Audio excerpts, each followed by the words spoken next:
যদি পিনাকি ভট্টাচার্য বাংলাদেশের জনগণকে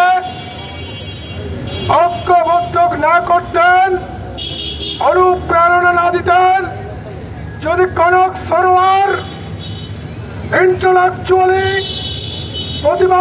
প্রতিরোধ করে না তুলতেন, যদি মাহমুদুর রহমান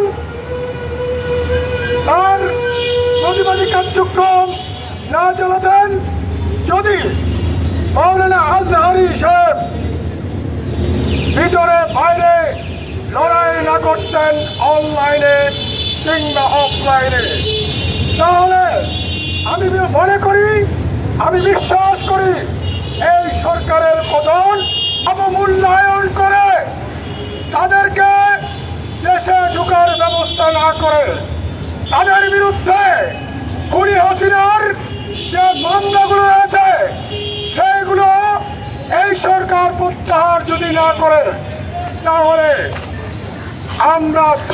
আমাদেরকে ধরে নিতে হবে যে कुछ गलत है, डाल में कुछ काला है।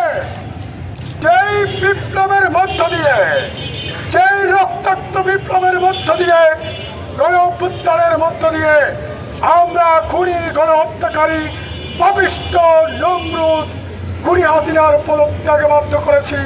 খুনি হাসিনাকে দেশ থেকে সরকারের কারণে বিভিন্ন মামলায় যারা দেশ ছাড়তে বাধ্য হয়েছিল তাদেরকে যাতে সরকার স্বপ্রণোদিত হয়ে আবার দেশে ফিরিয়ে আনে। বিশেষ করে আমরা এই যে একটা স্বাধীনতা অর্জন করলাম, এই স্বাধীনতা অর্জন করার সাথে সাথে আমাদের উপর এই একটা পানির আগ্রাসন এটা কিন্তু কমপ্লিটলি এটা দিল্লির আগ্রাসন।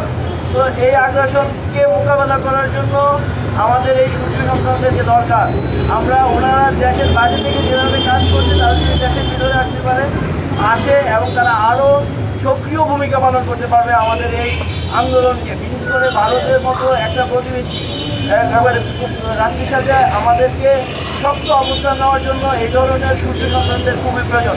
আমি মনে করি এই আন্দোলন খুবই যৌক্তিক বর্তমান সময়ের জন্য। আমি এখন এই আন্দোলন নিয়ে আর কথা বলার জন্য মাহবুবকে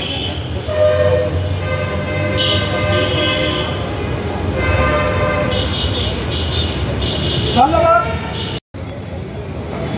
আমরা আজকে এখানে দাঁড়িয়েছি বাংলাদেশের সূর্য সন্তানদের, যারা দেশ থেকে অকারণে বিভিন্ন মামলায় দেশের বাইরে অবস্থান করছে, যাদেরকে স্বৈরশাসক হাসিনা দেশ ছাড়তে বাধ্য করেছেন, তাদের দেশে ফিরিয়ে আনার লক্ষ্যে আমরা আজকে সমবেত হয়েছি। আজকের সমাবেশের সভাপতিত্ব করবেন মৌলিক বাংলার অন্যতম সদস্য জনাব মহসিন রেজা। বাংলাদেশ আজ এক নতুন দিগন্তে উন্মোচিত হয়েছে। আমরা আশা করি আগামী বাংলাদেশ দল মত বর্ণ নির্বিশেষে বাংলাদেশকে নতুন আঙ্গিকে সাজিয়ে তোলা যাবে। বাংলাদেশে কেবল একটা গণ অভ্যুত্থান হয়ে গেছে, ছাত্র এবং জনতা মিলে যে অভ্যুত্থান করেছেন, এই অভ্যুত্থানের পক্ষে বাংলাদেশের আপামর জনগণ সমর্থন থাকার কারণেই বাংলাদেশ থেকে 16 বছরে এক ফ্যাসিস্ট শাসককে প্রতিরোধ করে গিয়েছে।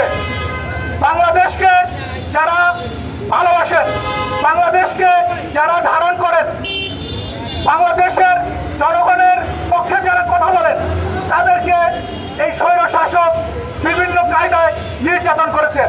সেই নির্যাতনের সপক্ষে, সেই নির্যাতন যারা সহ্য করেছেন এবং পরবর্তীতে যারা দেশ ছাড়তে বাধ্য হয়েছেন, তাদের মধ্যে অন্যতম আমার দেশ পত্রিকার সম্পাদক মাহমুদুর রহমান, ডক্টর মাহমুদুর রহমান, ডক্টর এবং অ্যাক্টিভিস্ট পিনাকি ভট্টাচার্য, সাংবাদিক ডক্টর কনক সরোয়ার, সাংবাদিক ইলিয়াস হোসেন এবং ইসলামিক স্কলার মাওলানা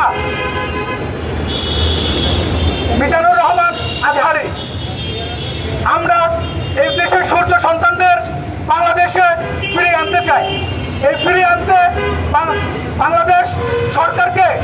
ফ্যাসিস্ট সরকারকে জল সন্ত্রাস দিল্লি যে নির্বাহী ক্ষমতা প্রয়োগ করার সাহস দিয়ে এদেরকে দেশ থেকে বিতাড়িত করেছে, বাংলাদেশ গভর্নমেন্টের কাছে আমাদের আহ্বান থাকবে তাদেরকে বিদেশ থেকে দেশে ফিরিয়ে আনার সর্বোচ্চ চেষ্টা করুক।